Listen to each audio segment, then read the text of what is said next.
Hi everybody, it's me Jody. I'm here in New York City, the northern tip of Manhattan, with my friend Jenny Holland.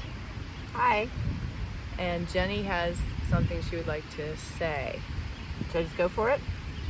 Yes. So we spent the week, I spent the week watching Jody in action and watching her get an award for intellectual freedom award, and she gave an incredible speech and she played a great gig. And we spent, we socialized and met with people and just generally kind of spent some time together. And I had a realization this morning, Jody. What was that? I realized that you, my friend, are the last true bohemian. That's it. I'm sure there's others out there. Maybe this video will help us find them. No, I know there's probably Where plenty are of you? them. But yeah, I mean, if you take certain criteria, artistic, articulate, creative, and really outside the mainstream, like really willing to live outside what everyone else feels are like the most acceptable and the most comforting norms. Because the things that you've done in your life, and obviously the steps you've taken to sort of push back against this crazy mania we're all living through, you really had to accept the fact that you were going to be pushed out. You were going to be pushed out of your comfortable life, pushed out of your comfortable culture, and you did it anyway. And you suffered for it, and all bohemians and all artists must suffer for it. If you're an artist and a bohemian and you're being rewarded by the powers that be or by the mainstream culture, and this is true in any era, maybe you need to take a look at that. Maybe you're not delving deep enough into your art and your work. So yeah, I was really comforted to find one last true bohemian out there because we need that. We need those outside voices. Well, do you think that in a way that's why I was able to, because this question always comes up, like why do some people stand up against this and others don't? Yep.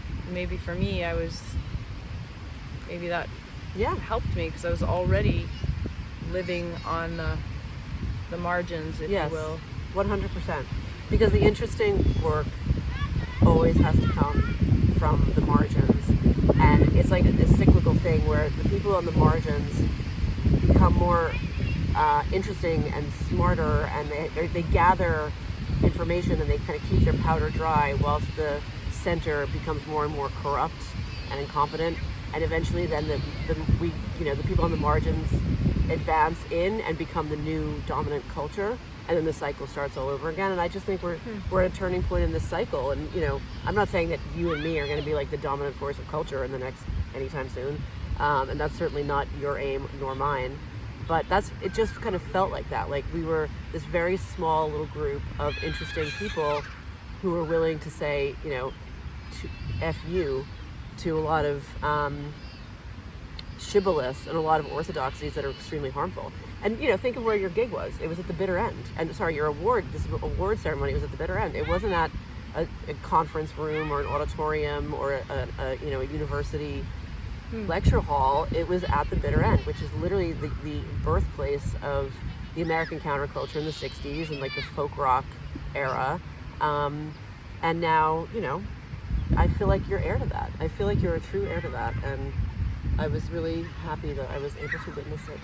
I'm so glad you came. Wow, the bitter end. Yeah, I didn't think about that because the ACTA gave me the award. Thank you, ACTA. And by the way, the award is Heroes of Intellectual Freedom. And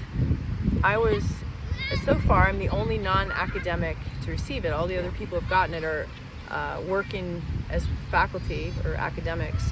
So I really got to hand it to ACTA for recognizing that intellectual freedom is not a fight for academics alone. And I also had to convince ACTA to not have the award ceremony in the Princeton Club or where it was, because it didn't feel right to me to have it there. I'm not an academic, and I don't feel as comfortable at the Princeton Club as I do on a stage. And it was really nice to perform and bring some music because, like Michael talked about, at the front of any battle, when there's an army, the singers go first. The singers lead the soldiers. Right. Or any holy, I think it was a holy battle. And the drummers. And the drummers. They set the tempo. They set the tempo, right. Yeah. And they also, because everyone needs to gather around in cohesion around, let's just call it a song. You can call it a song, you can call it an idea, whatever it is. Mm-hmm. You need the artist to perform that function in society. And if they have become corrupted entirely, then, we need to start over. We need to start over, and we need the outsiders to start advancing toward the center again, and reclaim the center for intellectual freedom. I mean, that literally is it. The metaphor works out quite nicely. It's interesting that the song, though, it's not just leading people, it's like inspiring a feeling in people that can't be inspired through words alone or intellect alone or 100%. An argument using logic and reason, which is quite convenient since this ideology is attacking those tenets anyway. Logic and reason are supposedly they're white. deified. They're the new god. And it actually doesn't work out like that. Well, you mean logic and reason? Yeah, they're deified in academia, but they're also being attacked by as not being valid because they're white values or whatever the argument is. And so that's why leading with song, that's a way to reach people on both sides, if you will. If you can inspire a feeling in people, you can sounds cheesy, but you can bring people together. Yeah. Can inspire it's the universal language. Something that stirs you is going to stir you deeply. And didn't you say that in your speech, that it was something about, like, the intellect is great and it, yay intellect, it serves an important function, but really ultimately the connection with how the intellectual idea makes us feel is actually the important part? It starts with a feeling. Yeah, it starts with a feeling. The intellect, I said at my speech that the intellect is a powerful tool, but it's not reliable. It's not a reliable narrator.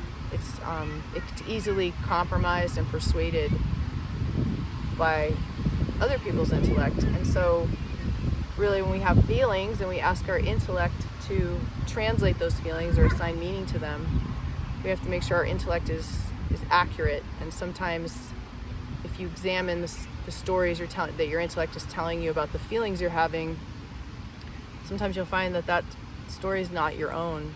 It was your intellect's been hijacked, if you will. Just like at Smith, when I had a feeling that something was not right, my intellect was fooled into believing that feeling meant that I was, not that something wasn't right, but that I wasn't right, and that I harbor implicit racial bias, and that's why I have this feeling that something's wrong with this ideology.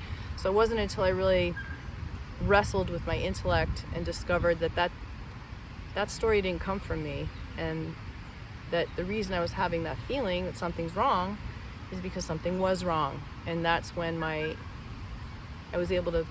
intellect was able to tell the story to me, the right story.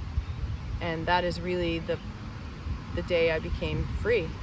And that is when, what good is intellectual freedom if we don't have ownership over our intellect? If our intellect is so easily persuaded by outside forces. Yeah. But it's funny because I think there's a lot of really powerful writers and communicators and thinkers in this space. But what I have not come across, except in you, is an artist in this space. And like, intellectuals really are there to feed off the work of artists. It doesn't really work the other way around. Although maybe that's an overgeneralization. But it's like critics. Critics exist. Yes. To ponder the blood, sweat, and tears and intellectual bravery and analyze of artists, without doing the work themselves. And so I think, I'm one of the writers writing about stuff, but to create art, in your case in the form of music, that is the vanguard. That really is. Yeah, it's the intellect's task to analyze the work of art. So I get chills up and down my spine when I hear Mozart's Requiem or a song that moves me. And I don't particularly feel moved to analyze why I feel that way. It's really the job of a music scholar or critic. And even then, it's limited and can never be fully explained. And that's why we have the song in the first place, because it conveys things that cannot be explained using the intellect alone. And that's language. That's one thing I didn't realize until fairly recently, until I became a middle-aged person, is that there are things that cannot be explained, and they maybe even shouldn't be. And there's actually something sacred about that. And we shouldn't seek to map everything, and we shouldn't seek to rationalize everything. We should leave something for the mystery. And I think if we don't, we do lose something really important, but kind of hard to pin down. Maybe it's our soul, actually. Maybe it is that. And that is why this whole notion that you can know somebody by knowing their fixed characteristics is so wrong, because there are unknowable things about people. Yes, absolutely. And that needs to stay that way. Because if everything is knowable, then the state can know everything. And I don't want that. That should never happen. So they can think they know everything. They'll never know everything about us. But yeah, that's what identity politics says. You can know somebody simply by knowing their fixed attributes. You can know their dreams, their history, their future, their fate even. And that's just wrong. That's so wrong. It's monstrous, actually. Need to break everything down into parts and pieces and labels. Yep. Oh, I want to say of music. one other thing, which is I'm going to do a little reversal of like shout out to the wives at home. I do want to do that though. I want to say shout out to the men at home. Shout out to the men at home. Because, I came here from Ireland. Jody came here from Massachusetts, and we left behind us houses full of men who have to like do the work that needed to be done while we were gone. So, shout out to them Yes. for their unpaid labor. Yes. The domestic labor. Hard work. Thank you. Yep. Couldn't do it without you guys. We wouldn't be here without you. Honey. Okay. Well, that's all we have to say. I'm really glad I got a chance to meet Jenny in person for the first time. She's seen me through some pretty dark moments these past 2 years. And I think you're brilliant. Thank you. And if you should check out Jenny's Substack, because she's one of the most brilliant and gifted writers I've ever read. I mean, she really makes me Stop. Speaking of intellectuals, she really makes me think about things in ways I've never thought of before. And I think I feel like I'm a kind of person who thinks about stuff a lot and tries to wrestle with the truth and trying to get what's going on. And Jenny's just so good at that. It's a big compliment coming from you. Thank you.